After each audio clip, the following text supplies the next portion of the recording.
Sat Shri Akal ji. Sat Shri Akal ji. I wanted to start today with something a little more personal, if that's okay. I recently visited an older relative in the hospital, and honestly, it really shook me. Oh, is everything all right? He's okay, he's stable, but just seeing him, it was hard. His hands were shaking so much just trying to hold a cup of water. Hmm. And when he tried to stand up, his feet, they were just wobbling. He needed someone right there. His eyesight, too. It's so weak, he had to ask us to read his text messages for him. But that wasn't even the part that really got to me. What was it?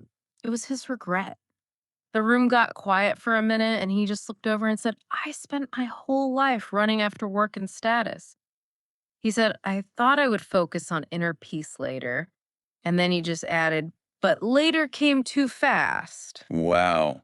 Yeah. That's heavy. It hit me so hard on the drive home. I just kept thinking about my own life, always busy, always putting off the quiet moments, the gratitude. And I had this flash of insight that the shaking head and trembling feet, that wasn't just about being old. What do you mean? It felt like a symbol for my life now. My mind feels unstable. My actions are distracted. My direction feels blurry. Even now, while I'm young. That is a really profound connection. And, Mm, you've basically just described the very heart of the timeless wisdom we're diving into today. I have. Yes, there are these writings from Guru Tegh Bahadur Ji that, they diagnose exactly what you felt in that hospital room.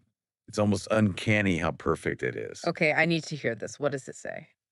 So he wrote these specific couplets, and they use almost the exact same imagery. He talks about a head that shakes, feet that tremble, and eyes that lose their light. Wow. So it's that literal. It is on one level, Uh, but that's just the surface. This is where it gets really interesting. It's also deeply metaphorical. The shaking head isn't just a physical tremor. It represents unstable thinking, a mind that can't find stillness, and the trembling feet. Let me guess. A life that isn't grounded. Exactly. Not grounded in virtue or wisdom. You're wobbling through life because you don't have a solid foundation. And the eyesight, Oh. losing your purpose. You've got it. Losing sight of what actually matters. And the really powerful part is that even with all these signs, the shaking, the trembling, the mind still hasn't connected with what's truly important. That's the later trap my relative was talking about. We just ignore the wobble until we completely fall over. Precisely. I was listening to a recitation of these couplets by A.P. Singh from Sikh Dharamsal, and what struck me is the audio is so lively, it's powerful. The original words, they just sound so energetic. सिर कंप्यो पग डगमगै नैन जोत तेहीन कहो नानक एह विध भई तो न हर रस दीन. That's an interesting contrast, isn't it? It's a huge contrast. You have this energetic delivery, but the message is this really sobering check-in about frailty. It almost creates this tension that's screaming, use this energy while you have it. Because life doesn't send you a warning before it's gone. It doesn't. Doesn't send an email. We all live under this illusion that we have forever to, get spiritual or find peace. We treat it like a hobby for retirement. Right. And this is saying, don't. It's saying that if you don't turn inward while you have the strength, you might have the desire one day, but not the ability. Just like your relative wanting to hold the cup.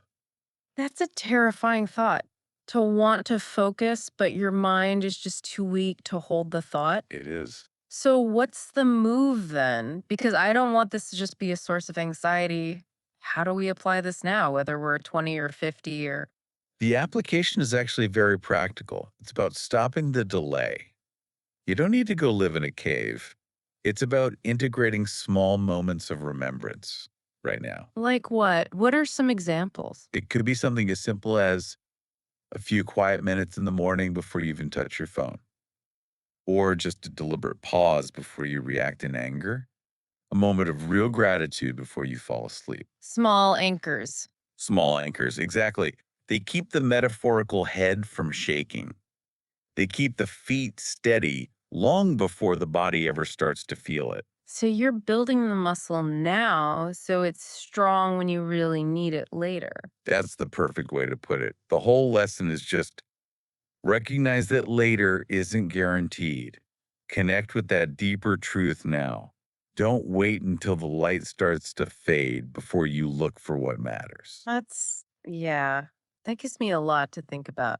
I'm definitely going to look at my busy schedule a little differently after this. I think we all should. Well, thank you. And before we sign off, if this resonated with you, don't forget to like, share, and subscribe. Maybe share this one with your family and friends so you can all learn and grow together on this path. Sat Shri Akal Ji.